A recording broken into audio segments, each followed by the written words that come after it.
Golfunity, the most popular golf infotainment podcast in town. All right, everybody, welcome to Golfunity, the most popular golf infotainment podcast in town. That's right. And a huge welcome to episode 13. You guys ready for this? Oh, I'm fired up. It is Masters Week, and we are pumped. It's Augusta time. Can you feel it? I can feel it in the air, and we've got so much to unpack today. We do. So much juicy stuff. So let's dive right in. What do you say? Let's do it. First things first, we're talking Masters 2025. It's April 10th through the 13th. You guys know what that means. It's the most wonderful time of the year. It is. We're going to be glued to our screens. Absolutely. And we've got some really cool stuff for our listeners today. We do some inside scoops, some things that they're not going to hear anywhere else. Straight from the horse's mouth. Straight from the horse's mouth. We are talking about the two-time Masters champ, The Iceman himself. Scottie Scheffler. Scottie Scheffler is breaking down Augusta National for us. Hole by hole. Like you've never heard it before. This is the good stuff. The kind of stuff you only hear whispered in the caddy shack. Okay, we are also going to be talking about the PGA Tour and Livy Golf. Ah, yes, the ongoing saga. The drama continues. It's like a reality TV show at this point. Well, it's more than that. It's like Game of Thrones. High stakes, high drama, billions of dollars on the line. And you know who's right in the middle of it? Oh, you know it. Phil Mickelson. Lefty himself. He's going to tell us why Livy is so appealing, especially to younger golfers. It's a different vibe, for sure. A different vibe, a different format, and we're going to break it all down. And let's not forget about Tiger. The legend. Even though he's not playing this year, he's still making waves at Augusta. This time with a brand new par 3 course he designed. A Tiger-designed course at Augusta National, Yeah. Can you imagine? That's incredible. The legacy continues. It does. So are you guys ready to dive in? I am. Let's tee off. Let's go. All right. Let's start with Scottie Scheffler, the man with 2 green jackets in 3 years. It's unbelievable, isn't it? It is. He has never finished outside the top 20 in 5 Masters starts. 5 starts, 5 top 20s, 2 wins. The guy is a machine at Augusta. What is it about Augusta that just clicks for him? Well, what's interesting is that he focuses a lot on the mental game at Augusta. The mental game. Yeah. Augusta's beauty can be distracting. I can imagine it's easy to get caught up in the scenery. Exactly. And Scottie's learned over the years that can't over-practice early in the week. Really? Yeah, it can actually backfire on you. Huh. That's interesting. You got to know when to push and when to hold back, conserve your energy. So it's all about pacing yourself. Pacing yourself, staying focused, and making smart decisions under pressure. That makes sense. Augusta's all about strategy. It's a chess match out there. So let's break down his strategy hole by hole. Let's do it. Starting with the first hole, tee olive. Oh, boy. Tee olive, a tough opener. It is. That tee shot is intimidating. Especially on Sunday with the whole world watching. I can't even imagine. Scottie likes to hit a little cut to get the ball in the fairway. Why? Because with that undulating green, you want to be hitting your approach from the short grass. So you're saying you don't want to be messing around in the rough? Absolutely not. Those slopes around the green are severe. One bad bounce and you're looking at a double bogey. Easy. And he's actually birdied this hole before, No way. Yeah, back in the November Masters in 2020. It was actually his 10th hole of the day. Oh, right. They started on the back 9 that year. Exactly. Little Masters trivia for you. Okay, I love it. Let's move on to number 2, Pink Dogwood, the par 5. Ah, Pink Dogwood, a chance to make an early birdie. A lot of players try to hook it around the corner on that hole, right? Most do, but not Scottie. What does he do? He goes the other way. He hits a fade. A fade? Really? Yeah, he likes to take an aggressive line off the tee, aiming left, and then letting the ball fade back into the fairway. That sounds risky. It is. It's definitely the riskier play, but it gives him a shorter approach shot into the green. And a better angle to attack the pin. Exactly. And you know what? He's never bogeyed this hole in his 5 Masters appearances. Never. Not once. 10 birdies, 2 eagles in 20 rounds.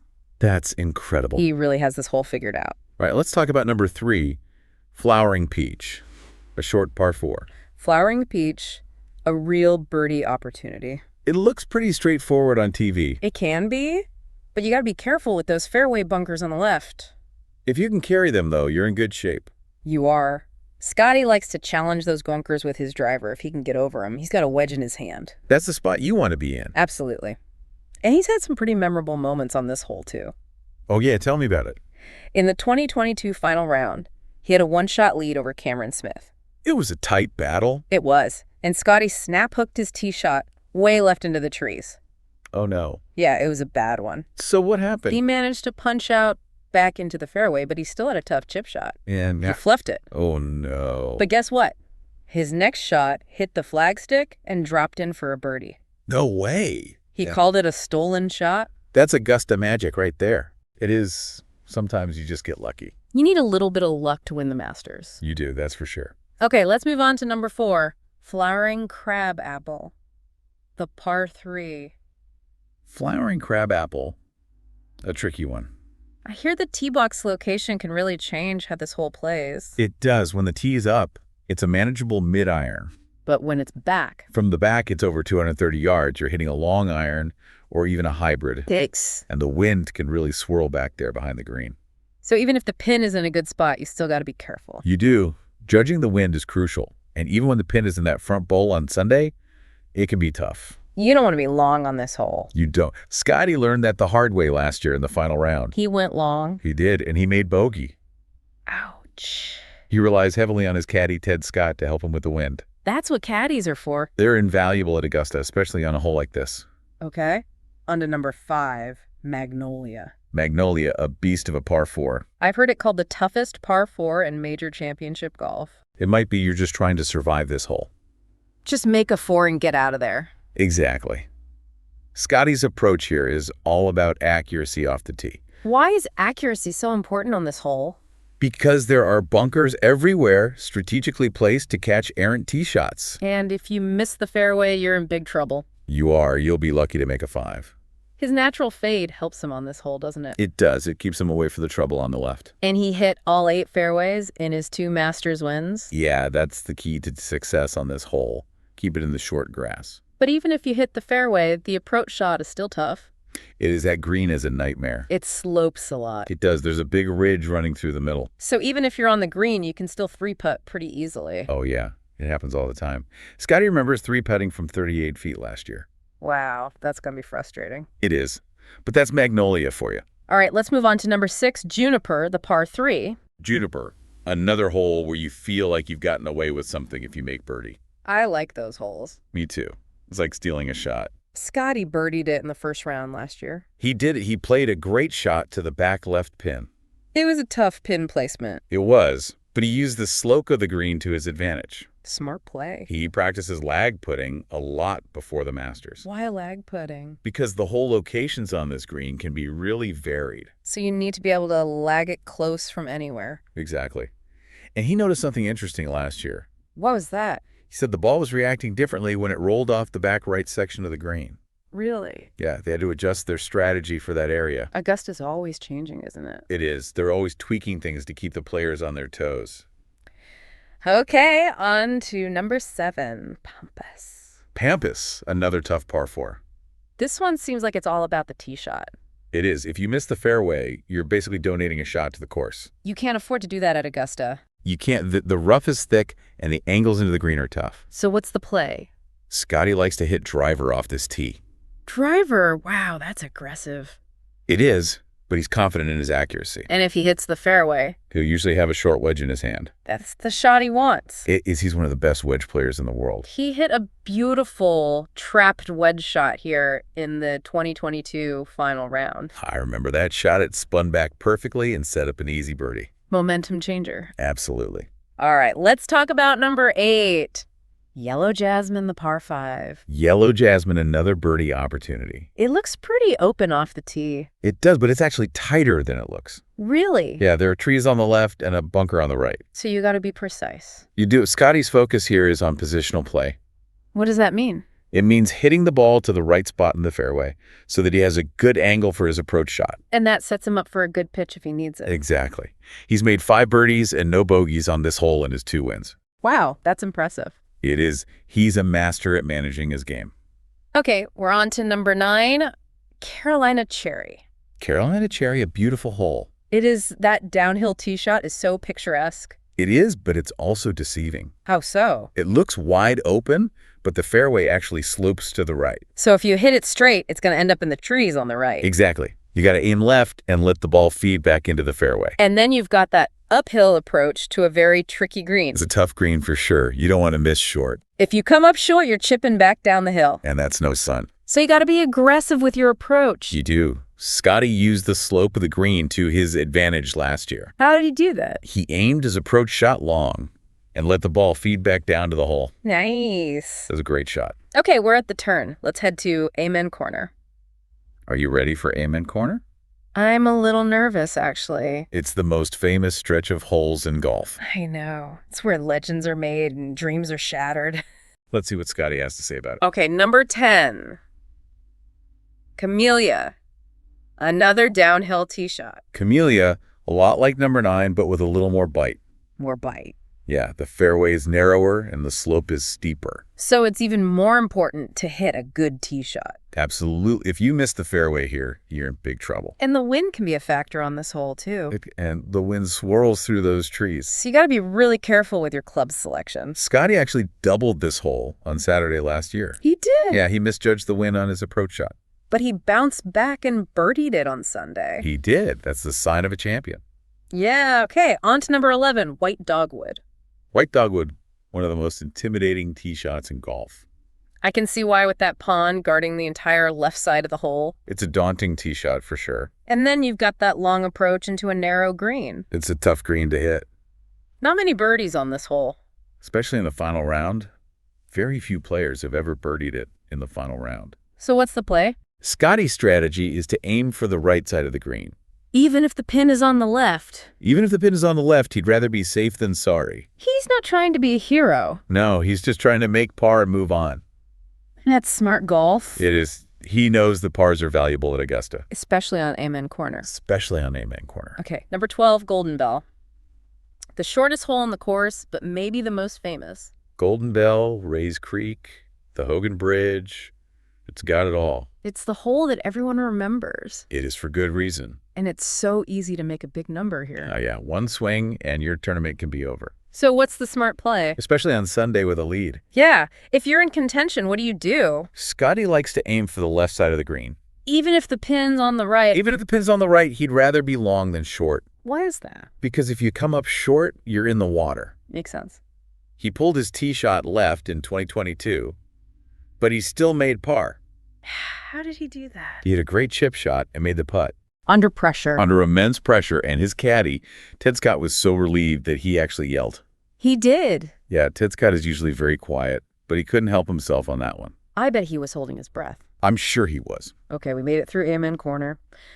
Let's move on to number 13, Azalea. Azalea, the most beautiful hole on the course. It is, and it's also a great risk-reward hole. It is. You can make eagle here, but you can also make bogey or worse. Scottie usually goes for the green in 2, doesn't he? He does. If he has a 3-iron or less for his second shot, he's going for it. That's so aggressive. It is, but it's calculated aggression. He's not just bombing it. No, he's picking his spots. And he's very comfortable hitting long irons. He is. He's one of the best long iron players in the game. He actually called the tee box at 13 his most peaceful spot on the course. Really? Yeah, he said it's a place where he can gather his thoughts and focus. That's interesting. He had a bogey, an eagle, and a birdie on this hole in 2024. That sums up Azalea right there. You never know what you're going to get. You don't. Okay. Number 14, Chinese fir. Chinese fir. Another hole where you can make birdie. Especially with the Sunday pin placement. Yeah, the back center pin is the one you want. Why is that? Because you can use the slope of the green to funnel the ball towards the hole. Scottie hit some great wedge shots here in his wins. He did. He was dialed in. But if you miss the green on this hole, it can be tough. You'll usually be long and left with a difficult chip. So you got to be precise. Augusta's all about precision. Okay, on to number 15, Firethorn, another par 5. Firethorn, a longer carry over the water than 13. So you got to be even more careful. You do, especially if you have a lead. What's the play if you're trying to protect the lead? Scottie's priority is to get the ball over the water. Even if it means going over the green. Even if it means going over the green, he'd rather chip back than lay up. Why is that? Because laying up can leave you with a tough wedge shot off a downhill lie. With the water still in play. Exactly. It's a risky shot. So he practices chipping a lot around this green. He wants to be prepared for anything. Okay, number 16, Redbud, the iconic par 3. Redbud's so much history on this hole. I know, it's one of the most recognizable holes in golf. And Augusta National always puts a tough pin placement here on Sunday. They do. They want to see some drama. Scottie played this hole 3 under par in his 2 wins. He's got a knack for making birdies when it matters. He hit a great tee shot last year and made a big birdie putt on Sunday. Clutch putting. That's what you need to win at Augusta. You got to be able to make those pressure putts. Okay, 2 holes to go, number 17, Nandina. Nandina, a tough par 4. It doesn't look that tough on TV. It's deceiving. The tee shot is trickier than it looks. What makes it so tricky? The fairway slopes to the right, and there's a bunker in the middle of the fairway. So you gotta hit a good drive. You do, and then the approach shot is tough, too. That green is no picnic. It's not. It's got a lot of slopes and undulations. And Augusta National can put the pin in some really tough spots. Scottie missed the fairway right on this hole last year, but he still saved par. Nice up and down. He's a great scrambler. Okay, the final hole, number 18, Holly. Holly, the walk-up 18. Can you imagine walking up 18 with a chance to win the Masters? It must be an incredible feeling. A dream come true. And that tee shot is no gimme. It's a tight fairway. Very tight. You got to hit it straight. Scottie's had 2 very different walks up 18 in his wins. Oh, yeah. How so? In 2022, he kind of soaked it all in and enjoyed the moment. And he 4-putted. He did. Wow. But last year, he was laser focused. And he made par. He did 2 very different approaches, 2 green jackets. That's Augusta for you. It's a mental game as much as a physical one. You got to be able to handle the pressure. All right, that was an incredible breakdown of Augusta National. Thanks. I tried to do it justice. You did a great job. Now let's shift gears and talk about the Livy golf situation. Oh, boy. This is a hot topic. It is, and it's only getting hotter. The PGA Tour just rejected a $1.5 billion investment offer from the Saudi PIF. Wow, that's a lot of money. It is. But apparently there were some disagreements about how Livy Golf would be integrated. So the merger is off the table. For now, at least. What were the main sticking points? Well, the PIF wanted Livy Golf to continue operating as a separate tour. They wanted Livy to be its own thing. Exactly. And they wanted a big role in PGA Tour enterprises. They wanted a seat at the table. They did. But the PGA Tour wants a complete reunification of professional golf. They want everyone back under one umbrella. Exactly. It's a clash of visions. So the future of professional golf is still very much up in the air. It is. There's a lot of uncertainty right now. But there have been some recent developments, haven't there? Discussions have reportedly been reignited. Really? Yeah, and there are even rumors that the U.S. government's getting involved. The U.S. government? Yeah, apparently they're trying to help broker a deal. That's interesting. And Donald Trump's name has been mentioned as well? Some people think he could be a mediator. Why Trump? Well, he's hosted Livy Golf events at his courses. Right. So he has relationships with both sides. Okay, that makes sense. So what are the main obstacles to a deal? Well, the PIF is insistent that the Livy Golf format remains part of the global golf calendar. They want the team element to stay. They do. They think it's a key part of their product. But the PGA Tour has its own team events. That they do, like the Ryder Cup and the President's Cup. So they're not really keen on having another team competition. Exactly. Yeah. They've offered some alternative integration models, but the PIF hasn't been receptive. It sounds like both sides are digging in their heels. They are. It's a high-stakes negotiation. And in the middle of all this, we have Phil Mickelson. Lefty. He's been a vocal supporter of Livy Golf from the start. He has. He believes in their vision. Why is that? Well, he thinks Livy is appealing to a younger audience. In what way? He says it's more relaxed, more fun, more entertaining.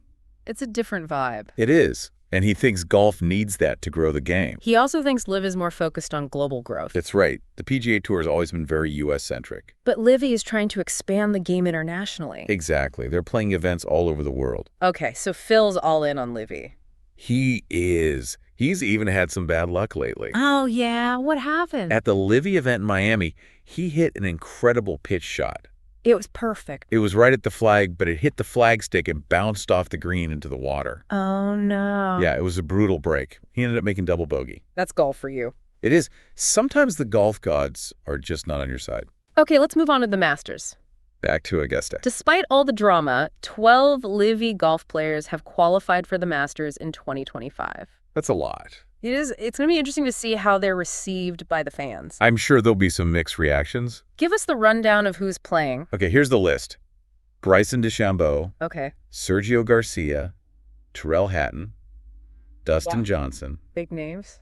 Brooks Koepka, Phil Mickelson, Joaquin Niemann. Joaquin Niemann. How did he qualify? He got a special invitation. Interesting. Sean Rahm, Patrick Reed, Charles Schwartzel, Cameron Smith, and Bubba Watson. Wow, that's a strong contingent. It is. They're all major champions.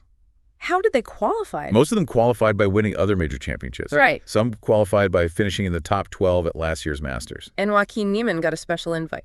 Yeah, probably to help promote the global reach of the Masters. Okay, what are the odds makers saying? Well, Bryson DeChambeau is around 20 to 1.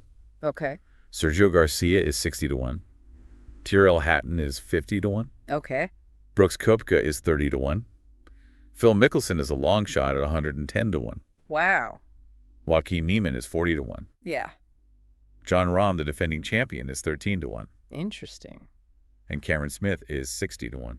Some intriguing odds there. There are some good value bets in there for sure. All right, let's talk about another player who's hoping to win his first green jacket. Rory McIlroy. The 4-time major champion. He's been chasing that Masters title for a long time. It's the one that's eluded him. It's the only major he hasn't won. It's been over 10 years since his last major win. Can you believe that? It's hard to believe he's still so young. He's only 36. But he's been playing some great golf lately. He has. He won the Players' Championship earlier this year. And he won at Pebble Beach, too. He's been very consistent. So he's coming into the Masters in good form. He is. And he says he's trying to block out all the noise. The noise about the Masters. The pressure, the expectations. It's got to be tough to ignore all that. It is, but he's trying to treat it like any other tournament. Easier said than done. It is, but that's the mindset he's trying to have. His recent Masters record hasn't been great, though. It hasn't. He missed the cut in 2023 and finished tied for 22nd last year. That's not typical Rory. No, it's not. But he's still one of the favorites to win. He's got the talent. He does. And he's got the experience. He just got to put it all together. Hopefully this is his year. Okay, last but not least, let's talk about Tiger Woods. The legend. He's not playing this year, but he's still making his presence felt at Augusta. He's designed a new par 3 course. The loop at the patch. It's at the renovated Augusta Municipal Golf Course. The patch. It's a great initiative. It is. Augusta National is funding the entire renovation. And Tiger's Foundation is building an educational center there. That's amazing. It is. They're really investing in the future of golf. And they're making sure the course remains affordable for the local community. It's important. It is. Golf can be an expensive sport. It can. So it's great that they're making it accessible to everyone. All right, that's it for this week's deep dive. What a show. It was a good one. We covered a lot of ground. We did. We talked about Scottie Scheffler's Masters strategy, the Livy golf drama, Rory McIlroy's quest for a green jacket, and Tiger Woods' new course. It's an exciting time to be a golf fan. It is. There's so much going on. So what are your thoughts? Head over to our social media and let us know. We want to hear from you. Don't forget to ring the bell and join us next time for another exciting episode of Golfunity, the most popular golf infotainment podcast in town. We'll see you then. We will. And remember, episode 14 is coming soon. We've got another controversial topic lined up, so stay tuned. Can't wait. Head over to our social media. Yeah? Tell us what you think. Let's hear it. And give us your predictions for the future of golf. Until next time. Keep it in the fairway. And hit 'em straight.